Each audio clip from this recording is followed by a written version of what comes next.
going on, my super fam? So today we're going to be having a dedicated video looking into the characters that are going to be coming in patch 4.7, and we'll be looking into which are going to be the best choice that you can pull in this patch, considering that we do have 2 news character and 2 reruns character that are considered to be some of the best character in Genshin Impact. So hopefully the video will be very much helpful to you as usual. Now how the video will go is basically I'll be going through the character first, discussing them a little bit, and then afterward, when you're aware of basically their pros and cons at this point in time, I will give you my own priority list in terms of which are going to be the best for you to invest your Primos gems in at this current time. Now guys, if you've been watching some of my video, you know that I've been recommending you guys loot bar for around 3 times before, and I believe that it worked pretty well for you guys. So if you don't know what loot bar is, they actually help you to top up Primos gems with very safe and secure transactions while having lower pricing discount and a very much trustworthy service with over 100,000 orders, with the majority of the reviews being 5 stars. So check out loot bar through the link in my description guys if you usually top up, as it is a very good way to get Primos gems with lower pricing.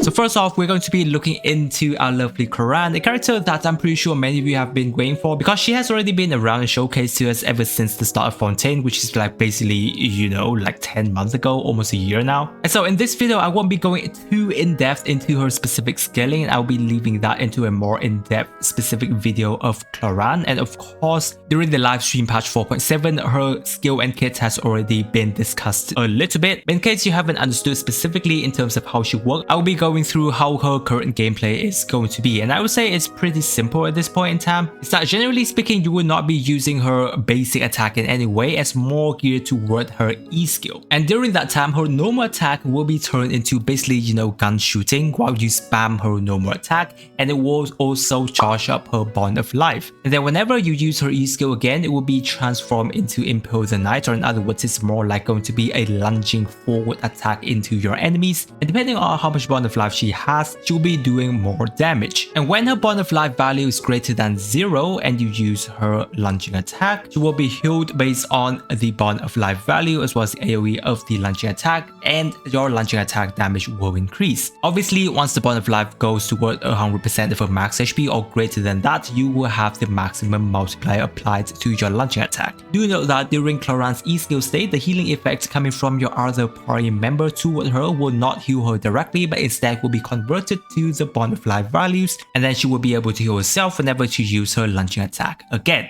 Her burst is very simple guys, you just basically cast her burst and she will do damage based on her scaling, while also give her a number of Bond of Life. Generally speaking, that's going to be her gameplay, right? You basically have your sub DPS character or your support cast everything, and then you get Clorinde out, use her E skill, do her normal attack, and then charge attack again whenever your Bond of Life is maxed out. Cast her burst whenever it's ready, and that is that. Her passive doesn't really change her gameplay a lot, and it's just going to be there to help her increase her damage. But the good thing about that is that her passive does give her a lot of damaging increase, which is a pretty big deal for Clorinde. So overall, I wouldn't say she's very much that of a unique new character, because yes, she is going to be another electro hyper carries for your account, right? At this point in time, we've already got so many electro carry, right? So once again, she's going to be in a tough situation, you know, in competition with Raiden, right? Kuching, if you're still using our lovely Kuching, right? Sino is there as well. So more or less, I would definitely say that Clorinde is going to be in a much preference character whether or not you decide to pull her. Now obviously her damaging department isn't going to be bad, right? She's still going to be able to dish out a very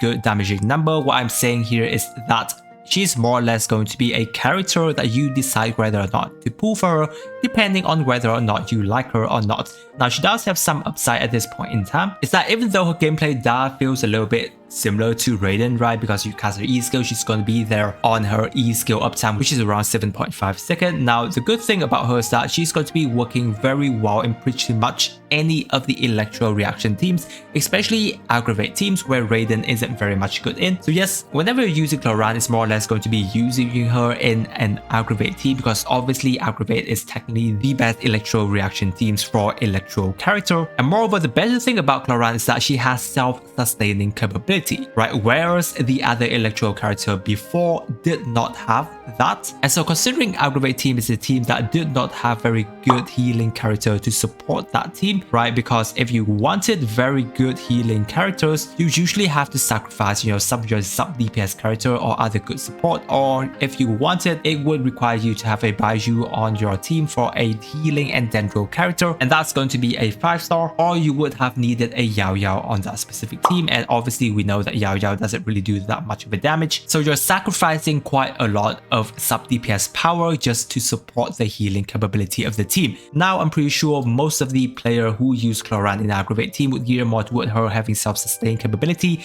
and then slot her into a team that have more sub DPS power, because she would definitely work well that way, right? Other than that, at this point I don't think I would see too many of a downside to work Clorinde at this point. Obviously if you want to do very good numbers on her, she would require you to have 5-star options invested, and also of course she's in a very big competition, not just from hyper carry of her own element which is Electro, but other hyper carries out there in the game as well. So yes, those are the things you have to consider when you are deciding for Clorinde. Next we have our lovely nurse Melusine Sigewinne. Yes, I'm pretty sure many of you guys have been waiting for her for a long time as well, because yeah, she's a very adorable character. She's very cute. But obviously, whether or not at this point in time you would move for her is going to go down to how good of her kit is going to be. And I would say that Sigewinne kit isn't really that good at this point in time, right? So how Sigewinne plays is, I would say she's more or less going to be a healer for the team. She does have the capability of dealing a bit damage for your team. However, I wouldn't think that maybe you would build her as a DPS dealer or the main DPS for your own team, right? So basically her E skill, technically speaking, you would want to hold it to her second tier of her bubble so that it has, more damaging number as well as more healing capability for your whole team. Now, yes, if you're wondering how good of a healer she's going to be, I don't think you'd have to worry too much about that, because definitely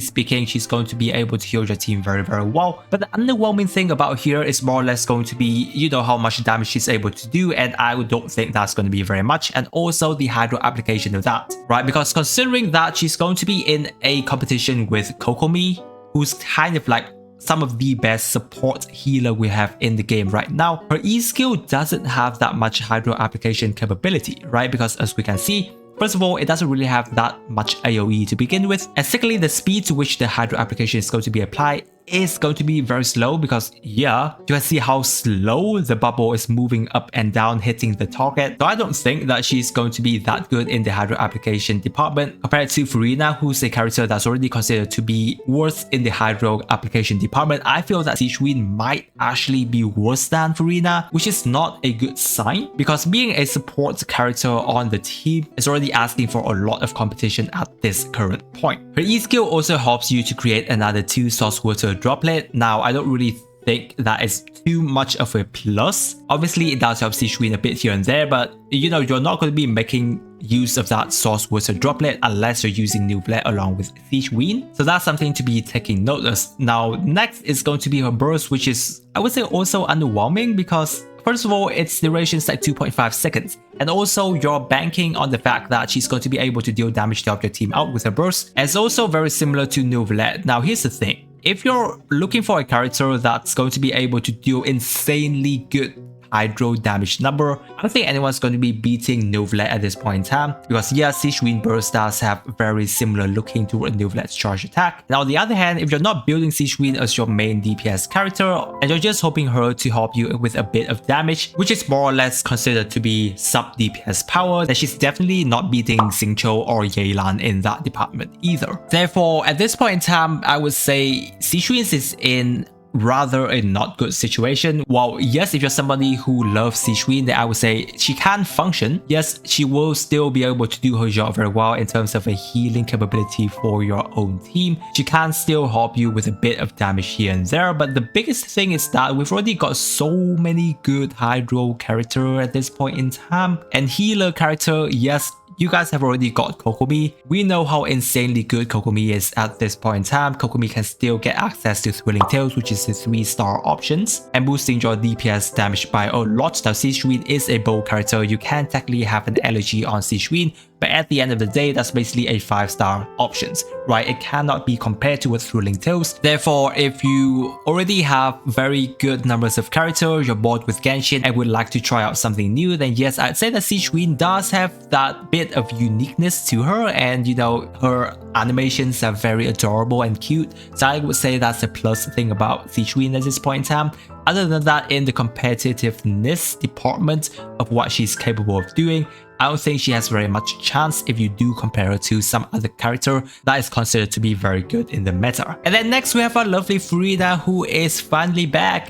Yay! Right, yeah, man. Dude, I've got a lot to talk about Furina because she's just such an amazing character at this point, right guys? First of all, I would just say that if you guys haven't got Furina, I would really recommend you to actually just get her, because regardless of what you think about Furina, she is definitely going to be an asset to your account no matter what, because generally speaking, most of the team nowadays would love to have Furina on your team, right? I don't think I really have to discuss much about that fact, right? So anything regarding her skill and kit at this point in time, we can skip that, and I would probably discuss more about, you know, her viability, especially at C0. At C0, in my experience, obviously Furina does function, however, she's not at her top capability, at least until you're at C1. Because one of the biggest thing about Furina is the fact that you would want to have her buff to its maximum as fast as you can, right? So that you have, you know, a longer buff uptime from Furina. Sometimes at C0, if you don't have good enough healing capability from your other party members, you're not going to be able to actually make use of her buff for that long of a duration. So generally speaking, obviously, I'm not saying that C0 is bad. C0 is a very good options for you already. Furina is an absolutely amazing character. But if you can, and you really love Furina, then yes, at C1, yes, you do unlock her further potential. And obviously, right, if you can get her to C2, that's great, even more power from her. But yeah, I don't think that many of us is going to be able to get to that point.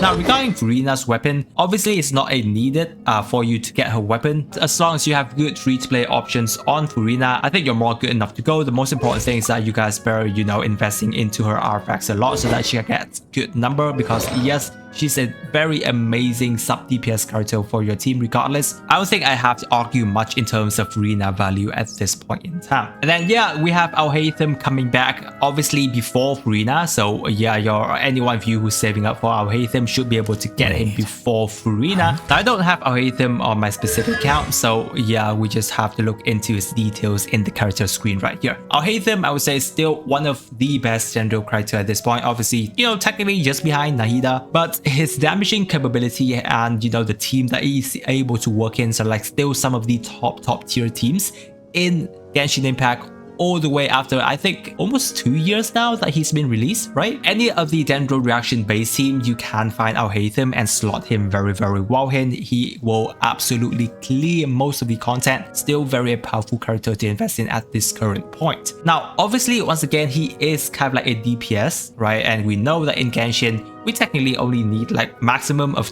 2 very good DPS character on your account. So on your account, if you've already got more than enough DPS character, then obviously Alhaitham at this point in time is more or less going to be a preference character, you know, obviously just like Clorinde. But his gameplay is technically quite unique. He is, I would say, a tougher character to master. Obviously not that hard. I don't think any of the characters in Genshin is that hard to master actually, but overall you do have to learn a bit to master Alhaitham. So I think that's more or less going to be a fun challenge if you do decide to pull for him. But at the end of the day, if you're still looking for a very powerful DPS character, Alhaitham is going to be there. Now, if you already got Alhaitham and is contemplating whether or not to pull for his constellation, C2 is going to be a very good stopping point for most of you that I would recommend you to go for if you do want to decide to invest in Alhaitham. Because here's the thing, unless you really love Alhaitham, then I don't think I would have to tell you to invest into him, because you're just going to C6 him anyway, right? But if you're just looking for more damaging numbers on Alhaitham's team specifically, then technically speaking, I would say that it's more valuable for you to invest into a C2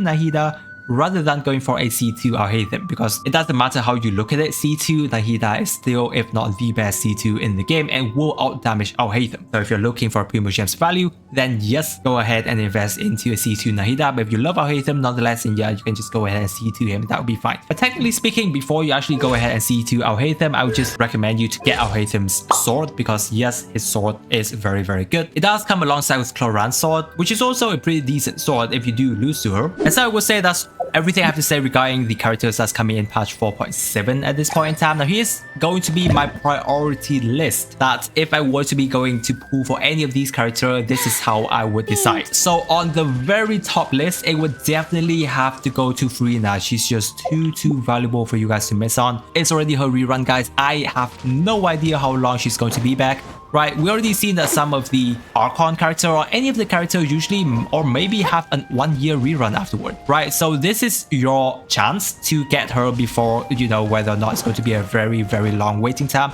right? It's also a very good time for you to actually pull her constellation if you want it, or her very good looking weapon. And then afterward, guys, is if you're more towards the meta, you're lacking in DPS character, I would definitely value Alhaitham over Clorinde, because yes, Alhaitham is just still a very good character. He just works basically in any dendro reaction teams and do it very, very well. Right, don't really have to discuss much about that. However, if you already got good enough DPS character in your account, you love Clorinde playing style, you prefer for her, then yes, I would just say go ahead, pull for Clorinde. She's still going to be a very, very good character when she comes out. So yeah, you don't really have to fret too much about that. Right, and then lastly, it's definitely going to be Sigewinne, guys. Oh my god. I feel that Hoyoverse probably did not do too good of a justice for Sigewinne. Obviously, we can't really confirm anything until this character comes out. So yeah, take everything I discuss here on the video with a grain of salt, and obviously I will test our character out specifically whenever they come. Right guys, I would say those are everything I have to say regarding the characters. I hope that was very helpful to you. If you do have any questions, leave it down in my comment section and I will get to you there. If you're going to be pulling for any of the characters that's coming in 4.7, don't forget to check out my video where I basically predict how many Primos Gems you're going to be getting in patch 4.7, as well as Clorinde banners predictions. I really appreciate you guys staying with me to this part of the video, guys, and with that I wish you a super day, and I'll catch you on my next video.